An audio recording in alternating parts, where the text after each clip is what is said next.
Bismillahirrahmanirrahim. Assalamu alaikum. Students, okay, so we were discussing the problems of chapter number 3 in our last lecture. So उसी lecture को जो है हम continue करेंगे. Problem number 7 तक तो था हम लोग discuss कर चुके थे. Now let's start with problem number 8.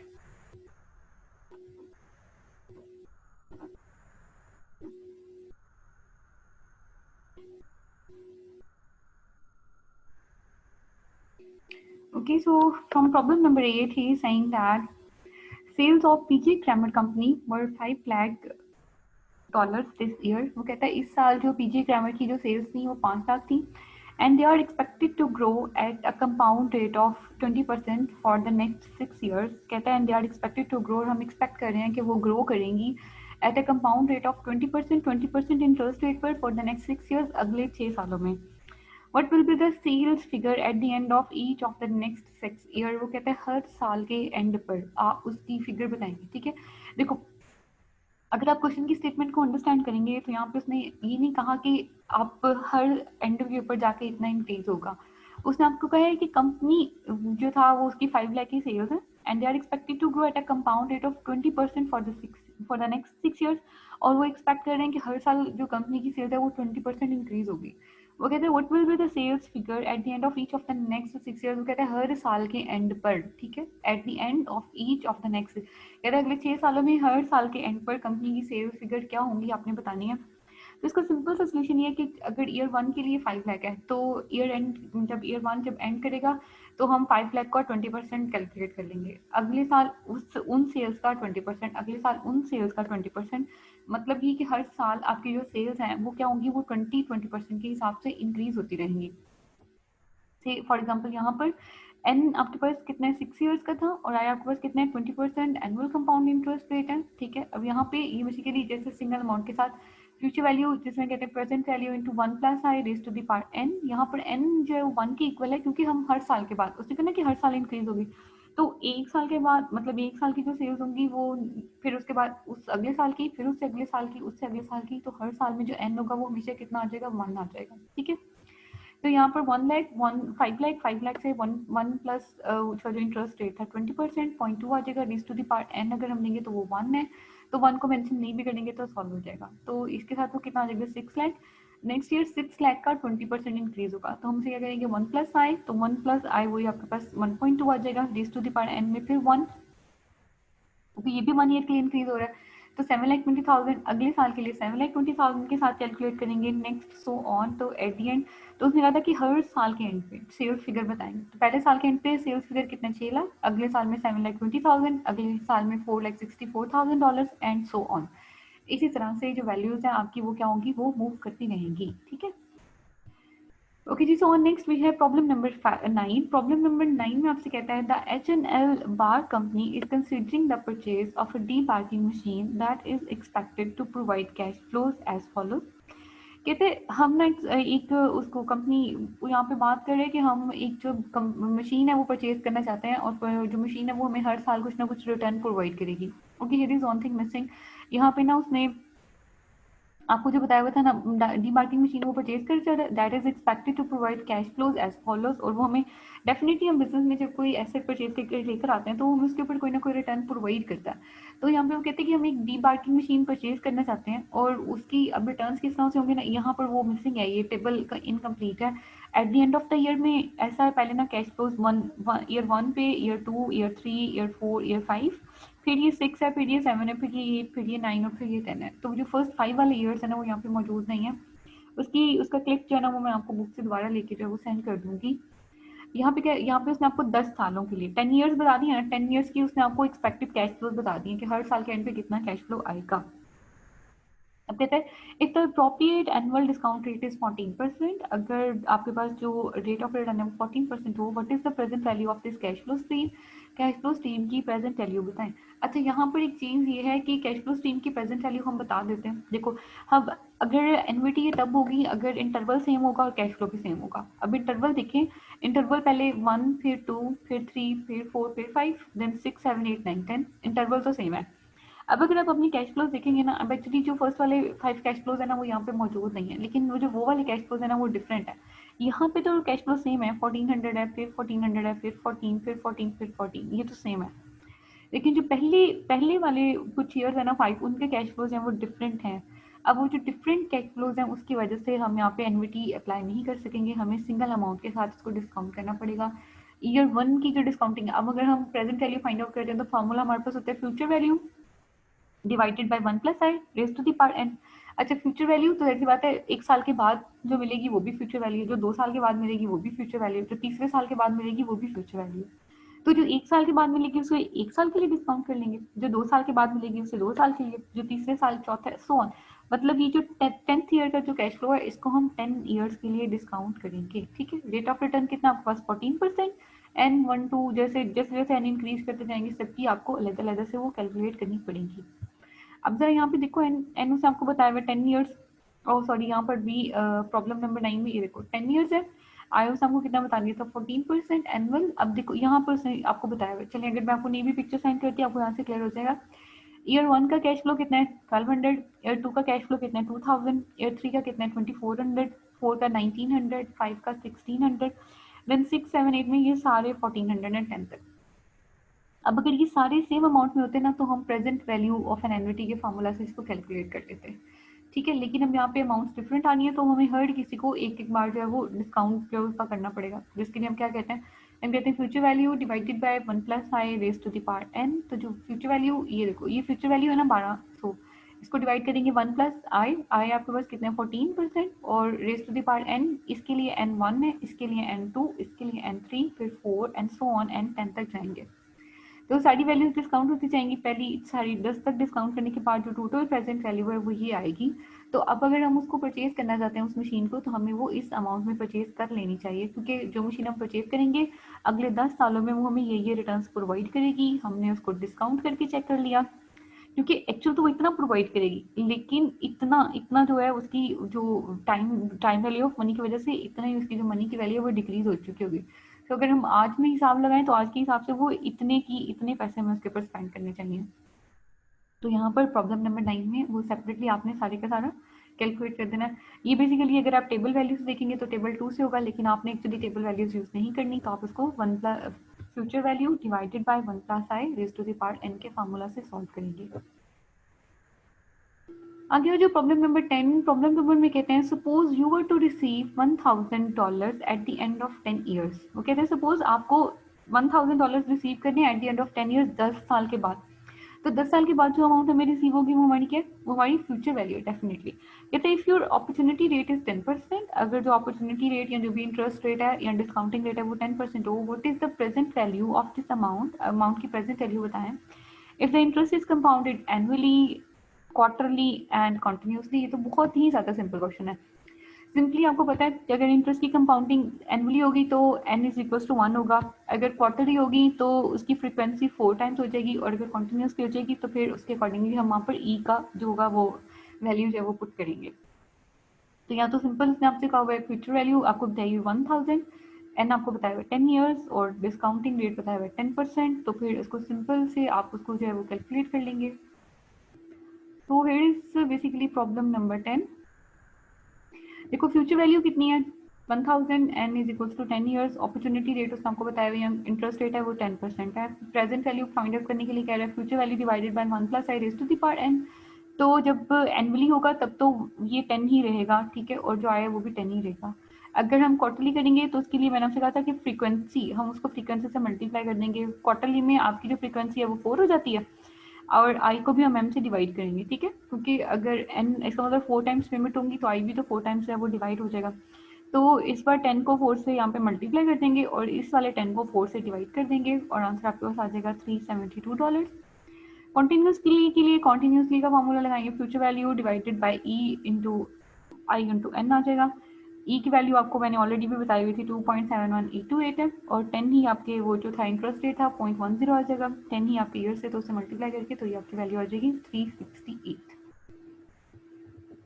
ठीक हो गया, तो ये तो सिंपल क्वेश्चन था, आप इसको सॉल्व कर लेंगे। नेक्स्ट आपके पास आ रहा है प्रॉब्लम नंबर 11। प्रॉब्लम नंबर 11 में आपसे कह रहा है in connection with United States bicentennial the treasury once completed offering a saving bond for $1000 that would be worth 1 million in 100 years. वो कहते हैं in connection with the United States bicentennial की ट्राइडी के साथ, जब मतलब जो गवर्नमेंट यूएस की जो गवर्नमेंट है वो उनकी जो भी ट्राइडी है, जो भी उनकी वो उनका है जो खजाना है, उसमें कहते हैं once completed an offering of a saving bond, उन्होंने एक सेविंग बॉन्ड जो ऑफर किया है जनरल पब्लिक को, उन्होंने कहा कि 1000 का बॉन्ड है, मतलब present value that would be worth 1 million उसकी फ्यूचर वैल्यू है कितने सालों में। कहते हैं अगर आप 1000 का बॉन्ड लेते हैं तो वो 100 साल के बाद कितने का हो जाएगा, 1 मिलियन का हो जाएगा। 1 मिलियन मीन्स 10 लाख। कहते हैं approximately what compound annual interest rate is employed by these terms. Basically ये सिंगल अमाउंट है, फ्यूचर वैल्यू भी सिंगल अमाउंट में, प्रेजेंट वैल्यू भी सिंगल अमाउंट की है। एनविटी यहाँ पे एग्जिस्ट नहीं कर रही। आप उसमें चाहे प्रेजेंट वैल्यू का फॉर्मूला लगाएं चाहे फ्यूचर वैल्यू का फॉर्मूला लगाएं, एन उसे आपको बताया हुआ है, तो आपने उसमें क्या कैलकुलेट करना है, आपने उसमें इंटरेस्ट रेट कैलकुलेट करना है। से फॉर एग्जाम्पल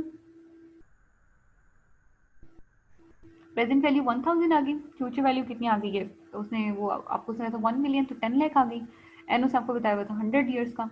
तो यहाँ पर सिंपली आप अपने पास फॉर्मूला पुट कर लें,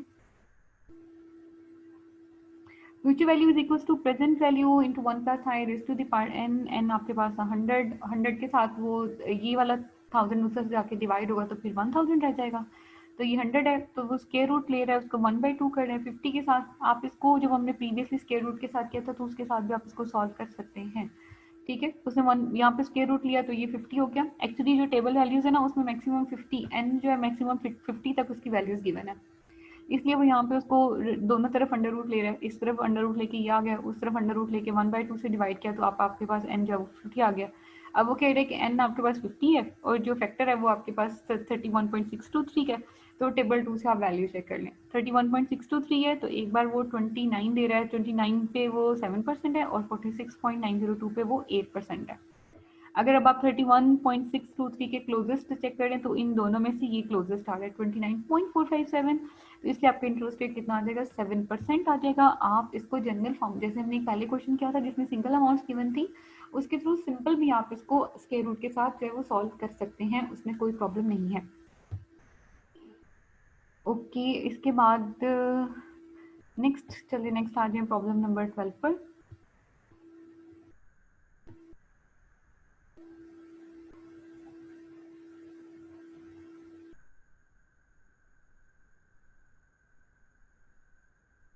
प्रॉब्लम नंबर 12 में आपसे कह रहे हैं Sheldon Cohen is 63 years old and recently retired. कहते हैं 63 इयर्स ओल्ड है और रिसेंटली रिटायर हुआ, शायद ये क्वेश्चन मैंने पहले करवाया भी हुआ था। He wishes to provide retirement income for himself. कहते हैं he wishes to provide retirement income for himself and is considering an annuity contract with the Philo Life Insurance Company। कहते हैं जो सेलन कोहेन है वो 63 इयर्स ओल्ड है और recently भी रिटायर हुआ है और जो उसको रिटायरमेंट इनकम मिली है उसके थ्रू वो एक एन्युटी कॉन्ट्रैक्ट परचेज करना चाहता है। कौन सी कंपनी से, फाइलो लाइफ इंश्योरेंस से। कहते हैं उसकी एक्सपेक्टेशन क्या, कहते हैं such a contract pays him an equal dollar amount each year that he lives. कहता है ये कॉन्ट्रैक्ट उसको एक इक्वल डॉलर अमाउंट पे करता रहे एट द एंड, कहता है each year that he lives. ठीक है, इक्वल तो कहते हैं कि वो उसको बेसिकली एक इक्वल जो डॉलर अमाउंट है ना हर साल पे करे। ठीक है, हर साल अगर इक्वल डॉलर अमाउंट पे करेगा तो वो ऑटोमेटिकली क्या बन जाएगी, एन्युटी बन जाएगी। कहते for this cash flow stream he must put up a specific amount of money at the beginning. वो कहते हैं इसका मतलब है शुरू में उस वो एक अमाउंट जो है वहाँ पर इन्वेस्ट करनी पड़ेगी। At the beginning of the time वो एक अमाउंट इन्वेस्ट करेगा, उसके बाद फिर हर साल कंपनी उसको वहाँ पर कुछ ना कुछ जो है वो उसको रिटर्न जो है वो देती रहेगी। According to actually tables his life expectancy is 15 years. वो कहते हैं एक्चुअली टेबल्स को अगर वो यूज़ करते हैं तो वो डेफिनेटली वो तो कह रहा है कि मैं इन्वेस्ट करूंगा और बाद में मुझे थ्रू आउट लाइफ जो है जितनी जितने उसने ना pays him an equal dollar amount each year that he lives. जितने भी साल जिंदा रहेगा वो चाहता है कि उसको एक इक्वल अमाउंट मिलती रहे। लेकिन इस तरह तो एन जो हमारा इन्फिनिटी में चला जाएगा, अगर एन ही नहीं पता होगा तो हम कैसे कोई फार्मूला यूज़ कर सकते हैं। तो इस वजह से जो ट्रेजरी है वो एक्चुअली टेबल्स को यूज़ करी है। वो कहते हैं एक्चुअली टेबल्स के अकॉर्डिंगली उसकी जो लाइफ एक्सपेक्टेंसी है ना वो 15 साल की है and that is the duration on which the insurance company bases its calculations regardless of how long he actually lives. कहते हैं रिगार्डलेस कि वो एक्चुअली कितने साल जीता है, लेकिन कंपनी जो है वो इंश्योरेंस कंपनी एक्चुअली टेबल्स के मुताबिक 15 साल एक्सपेक्ट कर रही है कि हाँ जी वो मजीद 15 साल जिंदा रहेगा और वो 15 साल के हिसाब से क्या कर रही है, अपनी कैलकुलेशंस कर रही है। रिक्वायरमेंट से करें, रिक्वायरमेंट नंबर ए में कहता है if Philo Life use the compound annual rate of interest of 5% in its calculation. अगर वो अपनी कैलकुलेशन में 5% इंटरेस्ट रेट यूज करे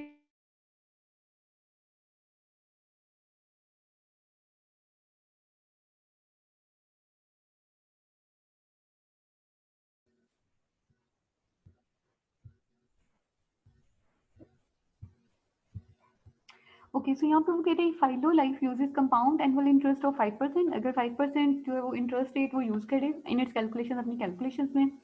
अब ऑलरेडी 15 ईयर्स उसने आपको एन बता दिया हुआ है, ठीक है, और उसने उसको ये भी बता दिया हुआ था कि उसके पास जो कैलकुलेशंस में what must Cohen pay at the outset for an annuity. कहते हैं एनविटी को स्टार्ट करने के लिए कोहेन को कितने पैसे पे करने चाहिए to provide him with $10,000 per year, कि उसको हर साल $10,000 जो वो मिलते रहे। तो ये जो 10,000 है, दिस 10,000 इज बेसिकली आप उसे अपनी फ्यूचर वैल्यू कह सकते हो, और future value is in the form of R. ये उसका इक्वल कैश फ्लो है जो कि वो हर साल रिसीव करना चाहता है, ठीक है। It assume that the expected annual payments are at the end of each, ठीक है, वो कहता है हाँ ये assume that the expected annual payments are at the end of each of the 15 years.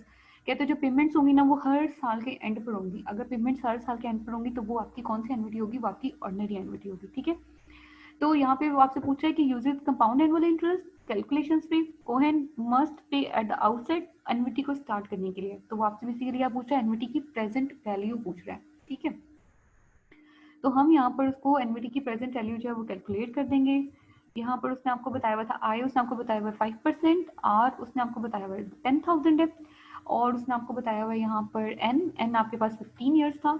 15 years के बाद यहाँ पे जो आपके पास उसने पूछा क्या present value of an annuity, तो उसके लिए हम क्या कहते हैं R into present value into respect annuity, या फिर आप उसका फार्मूला यूज करेंगे जिसमें आप कहेंगे 1 minus 1/1 plus I raise to the power N over I, ठीक है।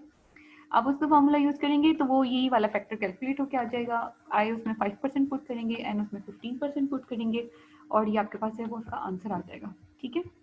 अब रिक्वायरमेंट बी को देखें, कहते हैं what would be the purchase price if the compound annual interest rate is 10%। 10% rate change कर दें, रेट को चेंज करके 10% पुट कर दें तो दोबारा से आंसर निकाल लें, बाकी तो सारी की सारी कंडीशन है वो सेम रहेंगी, ठीक है। यहाँ पर देखो वही प्रेजेंट वैल्यू आपके पास जो था वो present value of an annuity था, और उसके बाद R into present value interest factor annuity table 4 से ही वैल्यू चूज किया। यहाँ पर 5% इंटरेस्ट है और 15 ईयर्स थे, यहाँ पर 10% इंटरेस्ट है और 15 ईयर्स है, मतलब फार्मूला सेम रहेगा। और सिर्फ आप क्या करोगे, आपने सिर्फ ये करना है कि आपने इंटरेस्ट रेट चेंज करना है और दोबारा से आपने उसको क्या करना है कैलकुलेट कर लेना, ठीक है। रिक्वायरमेंट सी में देखें, कहता है Cohen had 30,000 to put into an annuity. यहाँ पे बात उसने प्रेजेंट वैल्यू आपको खुद बता दिया। उसने कोहेन के पास 30,000 रुपीज मौजूद हैं कि वो एक एनविटी स्टार्ट कर सके। How much would he receive each year. अब वो पूछे कितने पैसे वो रिसीव करेगा। अब सिचुएशन चेंज कर दिया, बिगनिंग के ऊपर 30,000 वो पे कर सकता है, तो एनविटी परचेज करने के लिए उसके पास $30,000 मौजूद है। इसका मतलब प्रेजेंट वैल्यू उसने आपको बता दिया एनविटी की 30,000 है, और पूछ आपसे क्या कर रहा है how much would he receive each year, वो हर साल कितनी अमाउंट रिसीव करेगा, आर पूछ रहा है बेसिकली आपसे। If the insurance company uses at 5% compound annual interest rate in calculations, कहता है अगर वो कैलकुलेशन में 5% इंटरेस्ट रेट यूज करें, और कहता है 10% कंपाउंड एनुअल इंटरेस्ट रेट या 10%, मतलब दो सिचुएशन बता दी, ठीक है। तो ये भी सिंपल है बिल्कुल। यहाँ पे उसने आपको प्रेजेंट वैल्यू खुद से बता दी है। प्रेजेंट वैल्यू ऑफ एनुटी कितनी है $30,000। आर आपने क्या फाइंड आउट करना है, आय उसने आपको एक बार 5% बताया, एक बार उसने आय आपको क्या 10% बताया। सेम फार्मूला लेगा present value annuity R into present value interest factor annuity, या फिर 1 minus 1/1 plus I raise to the power N over I के फार्मूला में इन्हीं वैल्यूज को पुट कर देंगे। यहाँ पे फैक्टर कैलकुलेट होकर उस तरफ डिवाइड हो जाएगा तो आपके पास आर आ जाएगा, ठीक है। एक बार आपने 5% रेट पुट करना है और एक बार आपने 10% रेट जो है वो पुट करना है। सो ये यहाँ तक की जो क्वेश्चन है आप लोग इसको अभी देख लें। जो फर्दर क्वेश्चन है वो भी इंशाल्लाह मैं आपके साथ सून उनकी एक्सप्लेनेशन भी शेयर करूँगी। Thank you class, take care students, अल्लाह हाफिज़।